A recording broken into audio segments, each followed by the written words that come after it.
The call came at 6:14 a.m. on a Tuesday.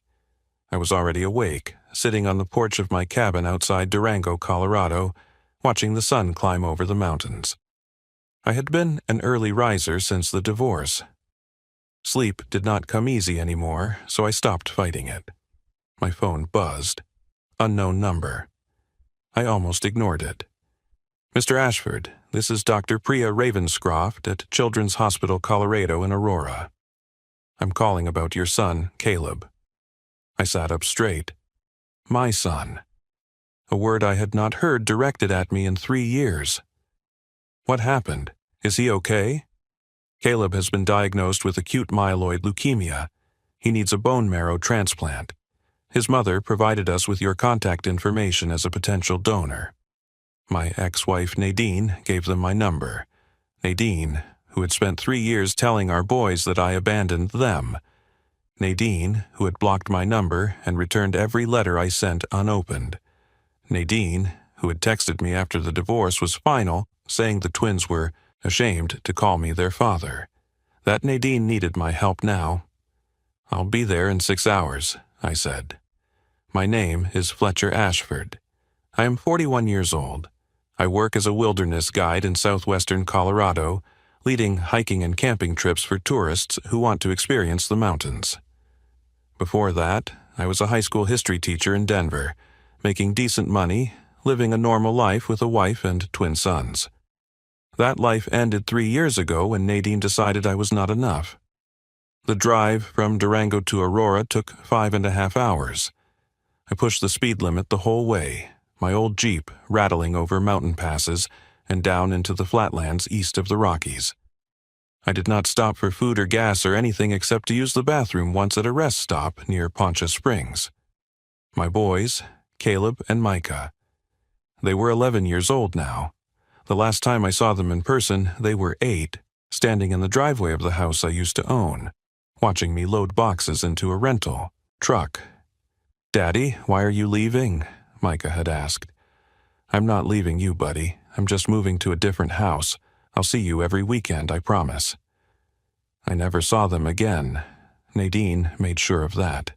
The hospital was enormous, a sprawling complex of buildings connected by walkways and tunnels, filled with sick children and terrified parents. I found the oncology ward on the 4th floor and gave my name to the nurse at the desk. "Mr. Ashford, Dr. Ravenscroft is expecting you, but first there's someone who wants to speak with you." She gestured toward the waiting area. Nadine was sitting in a plastic chair, clutching a paper cup of coffee like it was the only thing keeping her upright. She looked older than I remembered, thinner. The confidence that had defined her during the divorce was gone, replaced by something hollow and desperate. She saw me and stood. "Fletcher." "Nadine." We stared at each other across 3 years of silence. "Thank you for coming," she finally said. "I know I don't deserve." "Where is Caleb?" She flinched at my tone. "Room 412. He's sleeping. The chemo is hard on him." "And Micah?" "With my mother. He wanted to come, but I thought—" She trailed off. "I thought it would be easier if he wasn't here for the testing." Easier for who? I wanted to ask. But I did not have the energy for that fight. Not now. Where do I go for the bone marrow test? "The lab is on the 2nd floor. Dr. Ravenscroft said she would meet you there." Nadine reached out like she wanted to touch my arm, then stopped herself. "Fletcher, I know things ended badly between us, but Caleb needs this. He needs you. He's needed me for 3 years, Nadine. You just wouldn't let him have me." I walked away before she could respond. The bone marrow compatibility test took about an hour. They drew blood, swabbed my cheek, ran me through a medical history questionnaire. Dr. Ravenscroft was a small woman with kind eyes and an efficient manner. She explained the process clearly, answered my questions patiently, treated me like a human being instead of just a potential donor. "We should have preliminary results within a few hours," she said. "If you're compatible, we'll discuss next steps." The donation procedure itself is relatively straightforward, though it does require a short hospital stay. Whatever he needs, I don't care about the procedure. Just tell me if I can help my son." She nodded and left me in the waiting room. I sat there for 3 hours, did not eat, did not read, just sat and thought about Caleb, about Micah, about all the years I had missed. When Dr. Ravenscroft finally returned, her face was different. Something was wrong. "Mr. Ashford, could you come with me, please?" She led me down a corridor to a small conference room. Inside were 2 other people, a man in a suit and a woman in a white coat. They were both staring at a folder on the table. "Mr. Ashford, this is Dr. Yusuf Okonkwo, our head of hematology, and this is Dr. Celeste Huang, our chief of genetics." Genetics? Why would they need a geneticist? "Please, sit down." I sat. My heart was pounding. "Mr. Ashford," Dr. Ravenscroft began slowly, "we ran your compatibility test 3 times. We checked for lab errors, contamination, anything that might explain what we found." "What do you mean? Am I not a match?" The 3 doctors exchanged glances. "Mr. Ashford," Dr. Okonkwo said, "the test results show that you are not biologically related to Caleb." The words did not make sense. "That's impossible. He's my son. He and Micah are twins. I was there when they were born." "We understand this is difficult to hear, but genetics don't lie." Dr. Huang leaned forward. "We ran a full panel. There is no paternal DNA match between you and Caleb, and based on the genetic markers, we believe there would be no match with Micah either." "What are you saying? That neither of them is mine?" "That's exactly what we're saying, Mr. Ashford. Neither twin shares your DNA. You cannot be their biological father." The room started spinning. I grabbed the edge of the table. "Then who—" "We don't know. That would require testing other potential fathers." Dr. Ravenscroft's voice was gentle. "Mr. Ashford, I'm so sorry. I can't imagine how this must feel." I could not speak, could not think, could not do anything except stare at the folder on the table, the folder that contained proof that my entire life had been a lie. 11 years. 11 years of loving those boys, of coaching their soccer teams and helping with their homework and reading them bedtime stories. 11 years of believing I was their father. And none of it was real. "There's something else," Dr. Huang said carefully. "Something that makes the situation more complicated." "More complicated?" "The genetic analysis revealed an anomaly. Caleb and Micah are twins, yes, but they're not identical twins as you were presumably told. They're fraternal." "Okay, so?" "Fraternal twins can have different fathers. It's rare, but it happens. It's called heteropaternal superfecundation." I stared at her. "Different fathers? You're saying my twins have different fathers?" "We're saying Caleb and Micah have different biological fathers, neither of whom is you." Dr. Huang paused. "Mr. Ashford, your ex-wife was apparently involved with at least 2 other men during the time of conception." 2 other men, not 1. 2. Nadine had not just cheated on me. She had cheated with multiple people, gotten pregnant by 2 different men, and let me believe for 11 years that I was the father of both children. I need to... I stood up, then sat back down. My legs would not work. "I need a minute." "Take all the time you need," Dr. Ravenscroft said. "We'll be outside when you're ready." They left me alone in that conference room. I sat there for a long time, staring at nothing, trying to understand how everything I believed about my life had just been erased. I met Nadine Colebrook at a friend's wedding in 2009. She was a bridesmaid. I was a groomsman. We were paired together for the reception entrance, and by the time dinner was over, I knew I wanted to see her again. She was 26, working as a marketing coordinator for a tech startup. Smart, ambitious, with a laugh that made you feel like you were the funniest person alive. We dated for 2 years, got engaged on a trip to San Francisco, and married in the fall of 2011. Looking back, I can see the warning signs, the way she always needed attention, the way she flirted with other men and called it harmless, the way she would disappear for hours and come back with explanations that never quite added up. But I was in love, and love makes you blind. The twins were born in March 2013. Nadine had told me they were identical. 2 boys, same egg split in 2, perfect copies of each other. I believed her because why would I not? I was not a doctor. I did not know the difference between identical and fraternal twins. I held those babies in the delivery room and cried. Caleb came first, then Micah 4 minutes later. They were tiny and wrinkled and perfect, and I loved them instantly. For the next 8 years I was a father, not a perfect father. I worked too much, missed some school events, lost my temper more than I should have, but I showed up. Every day I showed up, changed diapers and wiped noses and sat through endless hours of youth soccer. Read stories and checked for monsters under beds and held them when they were scared. I thought we were happy, thought our family was solid. In 2020, Nadine told me she wanted a divorce. I'm not happy, Fletcher. I haven't been happy for years. What do you mean? I thought we were good. Good isn't enough. I want more than good. I want excitement, passion, something real. Real? We have 2 kids. We have a life. What's more real than that? She looked at me with something like pity. You don't understand. You never understood. She had a lawyer already, had everything planned out. The house, the accounts, custody of the boys. She wanted full control, and she had the resources to get it. Her parents were wealthy. Her father owned a chain of car dealerships across the Front Range. They bankrolled her legal team, and I could not compete. I tried to fight for the boys, tried to argue that I was a good father, that I deserved at least joint custody. But Nadine's lawyers painted a different picture. Absent father, emotionally unavailable, more interested in his career than his children.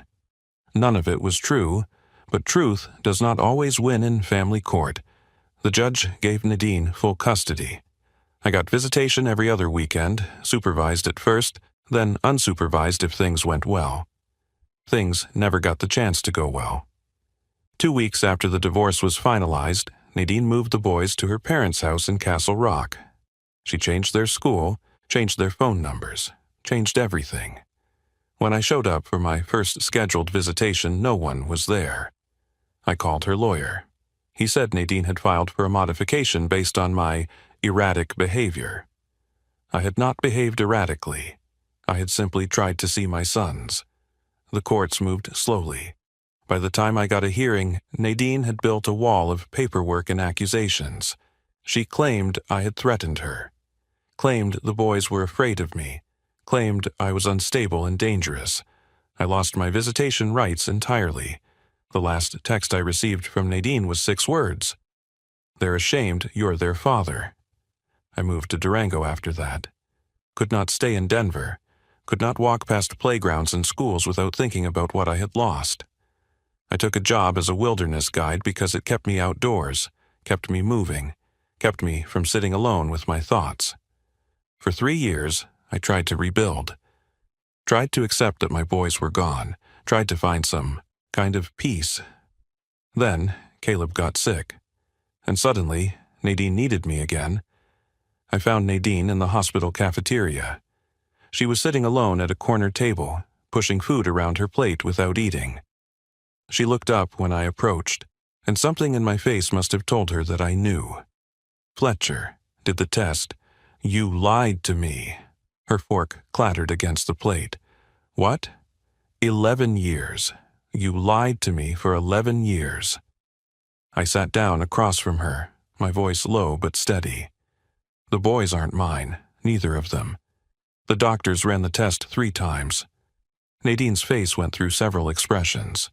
Confusion, then fear, then something that looked like calculation. That's not possible. There must be a mistake. No mistake, they also told me something interesting. Caleb and Micah aren't identical twins, they're fraternal, which means they could have different fathers. She said nothing. Different fathers, Nadine, as in 2 different men who aren't me. Still, nothing. Who are they? Fletcher? I don't think this is the time. My son is dying upstairs, except he's not my son, is he? So I think this is exactly the time. I leaned forward. Who are the fathers? Nadine closed her eyes. It was a long time ago, before we were married. We were engaged. We were trying to get pregnant. I know. Who? She opened her eyes. They were wet. Does it matter? It matters because one of them might be a match for Caleb. It matters because you've been lying to me for over a decade. It matters because I gave up everything for those boys, and they were never even mine. Nadine wiped her eyes with a napkin. Grant Holloway and Dex Yarbrough. Two names I had never heard before. Who are they? Grant was my personal trainer, back when I was doing CrossFit. Dex he worked at my company. We had a thing during a business trip. She shook her head. It was stupid. I was young and confused, and you were always working, and I felt alone. So, you slept with two different men while we were engaged? It wasn't like that. It wasn't some big affair. It was just... Just what? Just two separate men who might have fathered the children I raised as my own? She had no answer for that. I stood up. Where are they now, Grant and Dex? I don't know. I haven't talked to either of them in years. Find them, today. One of them might be able to save Caleb's life. Fletcher, wait. She grabbed my arm. Does this mean, are you not going to help? You're not going to be tested? I already was tested. I'm not a match, because I'm not his father. I pulled my arm free. Find the real fathers, Nadine. I'll stay until you do. But after that, we're done. I walked out of the cafeteria. I made it to the stairwell before I broke down. Sat on the concrete steps and cried like I had not cried since the divorce. Everything I had lost, everything I had sacrificed, everything I had mourned for 3 years, and none of it had been real. The boys I loved were not mine, had never been mine, but I still loved them. That was the worst part. Even knowing the truth, even knowing Nadine had lied about everything, I still loved Caleb and Micah. Still wanted to see them grow up, graduate, get married, have kids of their own. Biology did not create that love. 11 years of being their father did, and biology could not erase it either. Finding Grant Holloway and Dex Yarbrough took 3 days. Nadine hired a private investigator, paid for by her parents who had suddenly become very cooperative now that their grandson was dying. I stayed at a motel near the hospital, visiting Caleb whenever the doctors allowed. He was so thin, the chemo had taken his hair, his energy, his appetite. But his eyes were the same, those deep blue eyes that had looked at me with such trust when he was small. Dad? He still called me Dad. Even after 3 years of Nadine telling him I was a monster, he still called me Dad. Hey buddy, how are you feeling? Tired, everything hurts. I know, but the doctors are working hard to make you better. They're going to find someone who can help. Is it you? Mom said you might be a match. I hesitated. He did not know yet. Nadine had not told him. We're still figuring that out, buddy, but whatever happens, I'm here. I'm not going anywhere. He smiled weakly. I missed you, Dad. I missed you too, more than you know. I held his hand until he fell asleep. Micah came to visit on the 2nd day. He was bigger than Caleb, healthier, with their mother's dark hair instead of the light brown that Caleb and I had shared. Now I knew why they looked different. Different fathers. Hi, he said awkwardly from the doorway. Hi, Micah, you can come in. He shuffled into the room, avoiding eye contact. Mom said you came to help Caleb. That's right. She said you weren't a match. So Nadine had told him that much, just not the whole truth. No, I wasn't. But they're looking for someone else who might be. Micah nodded. He looked like he wanted to say something else but did not know how. You can ask me, Micah. Whatever you want to know. He finally looked at me. Why didn't you fight harder? For us, I mean, after the divorce. Mom said you didn't want us anymore, but I never believed her. My heart cracked open. I fought as hard as I could, buddy. But your mom had lawyers I couldn't afford, and the judge believed her instead of me.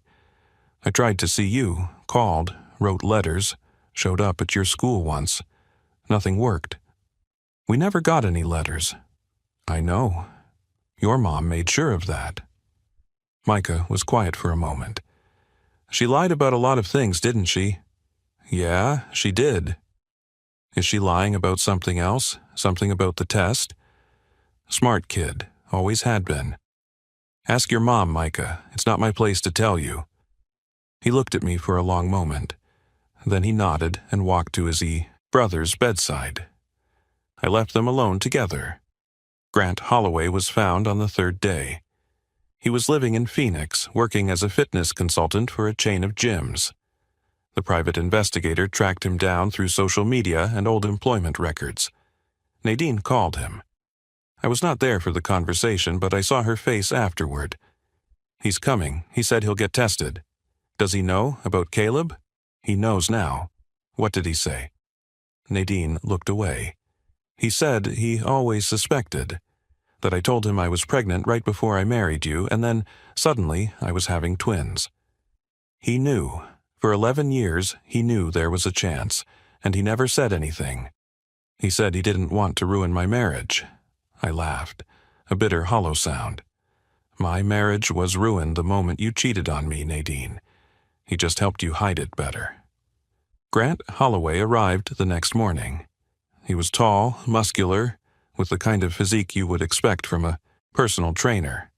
He walked into the hospital like he owned the place, all confidence and swagger. I hated him immediately, but he was here to save Caleb, so I kept my mouth shut. The test took 2 hours. We waited in the same conference room where my world had fallen apart. Dr. Ravenscroft came in with the results.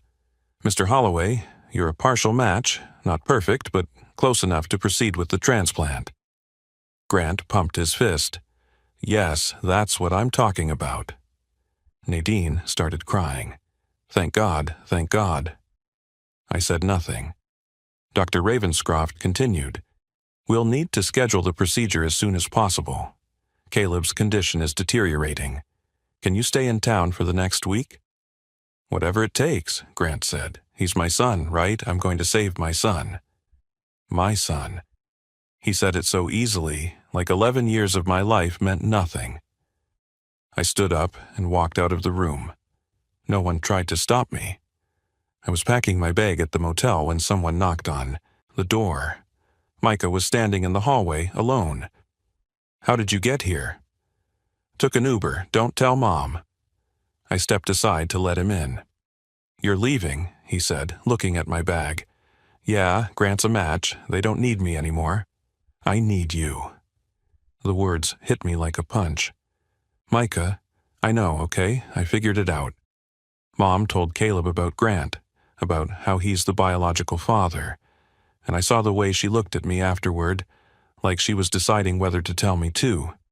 He sat down on the edge of the bed. "So I asked her, straight out, and she admitted it. Some guy named Dex is my real father. I'm sorry, Micah, I'm so sorry." "Don't be. You didn't do anything wrong." He looked up at me. "You're still my dad. I don't care what some DNA test says. You're the one who taught me to ride a bike. You're the one who stayed up all night when I had the flu. You're the one who actually showed up." I sat down next to him. I wanted to be there. Every day for the past 3 years, I wanted to be there. "I know, I figured that out too." He wiped his eyes. "Mom lied about everything, didn't she? About you not wanting us, about you being dangerous, all of it." "Yeah, she did." "Why?" "I don't know. I've been asking myself that question for 3 years." We sat in silence for a while. "What happens now?" Micah asked. "Grant saves Caleb. Your mom deals with the consequences of her lies, and you and your brother figure out who you want in your lives. I want you in my life. Both of us do. Caleb asked about you this morning. Asked if you were coming back. I don't know if I can, buddy. Your mom has custody. The courts—" "Forget the courts." Micah's voice was suddenly fierce.